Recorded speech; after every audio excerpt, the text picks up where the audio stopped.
अधिवक्ता एकता जिंदाबाद जिंदाबाद। ईवीएम हटाओ, ईवीएम हटाओ, ईवीएम को लेकर के धरना क्या है?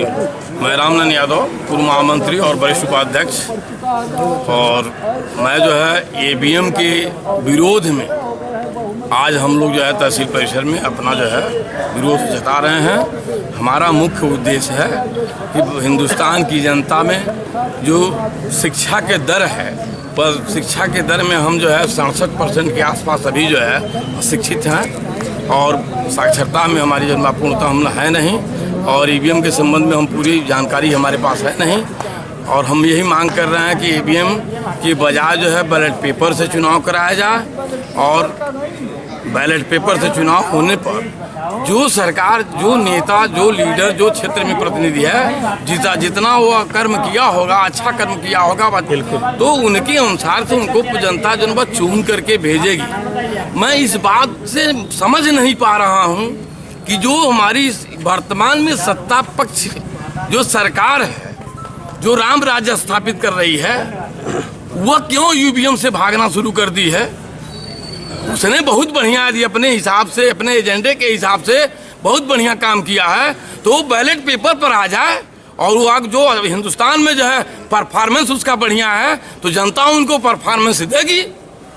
लेकिन यह भाग रहे हैं कि ईवीएम से अभी कह रहे हैं कि हम ईवीएम से चुनाव कराएंगे। हमारी जनता मांग कर रही है कि नहीं, बैलेट पेपर से।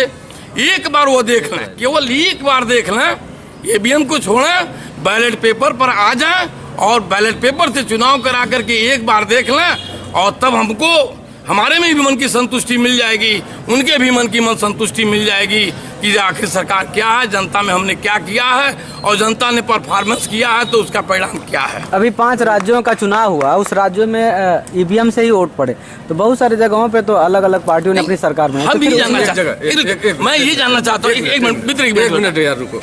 एक जगह एक बसपा प्रत्याशी उठा था, उसने एक वोट भी नहीं पाया।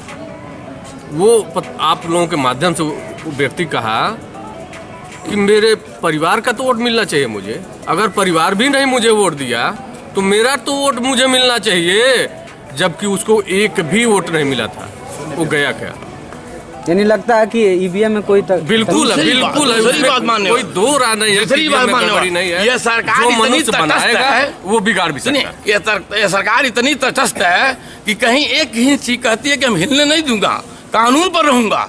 यहीं बनारस में ट्रक ईवीएम पाए गए, वो किस देश से आया था? अगर हिंदुस्तान की ईवीएम इनके पास है तो वही ईवीएम किस देश से आया था जो गड्ढे में, नाले में और बागीचों में, जंगलों में फेंका गया था? वो आखिर कहां से आ गया ईवीएम? भाई उस दिन तो 24 घंटा प्रशासन जो है मुस्तैद रहती है, उसके बाद वो ईवीएम कहां से आ गई? ईवीएम को लेकर इससे माना जा रहा है कि यह जनता ईवीएम के साथ जो हरिहर प्रसाद एडवोकेट, अधिवक्ता,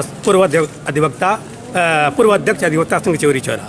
मुझे ये कहना है कि ईवीएम एक ऐसी मशीन है जो मानव ही बनाता है, और आए दिन प्रदर्शन हो रहे हैं। यहाँ तक कि आप लोग देखे होंगे कि चुनाव के दौरान भी हल्ला मचता है कि साहब वोट डाला गया, वोट गया नहीं वहाँ। और आप चूँकि मीडिया कर्मी हैं, आपके जरिए मैं पूरे देश को ये संदेश देना चाहता हूँ, चौरी चौरा की तहसील से, इस शहीदों की धरती से, कि ईवीएम को हर हालत में बंद किया जाए और बैलेट पेपर से चुनाव कराया जाए।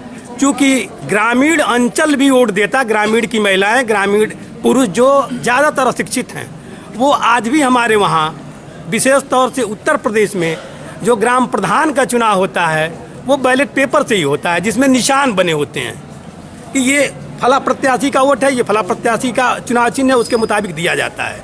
तो मैं ये कहूँगा कि हर हालत में चुनाव चिन्ह तो इनका है ही है, लेकिन बैलेट पेपर से कराना ज़्यादा ठीक है। देखिए अभी हमारे एक भाई ने कहा है, उसी बात को मैं फिर दोहरा रहा हूँ कि अगर आप अपने क्षेत्र में प्रतिनिधि हैं, आप बढ़िया काम किए हैं, तो जाहिर है आपको वोट बैलेट पेपर से भी मिलेगा, जो ईवीएम से आप पाते थे बैलेट पेपर से भी मिलेगा। कम से कम उसमें हमारी आपकी दोनों लोगों की संतुष्टि तो हो जाएगी। इसलिए मैं यही कहूँगा कि ईवीएम से ही चुनाव हो,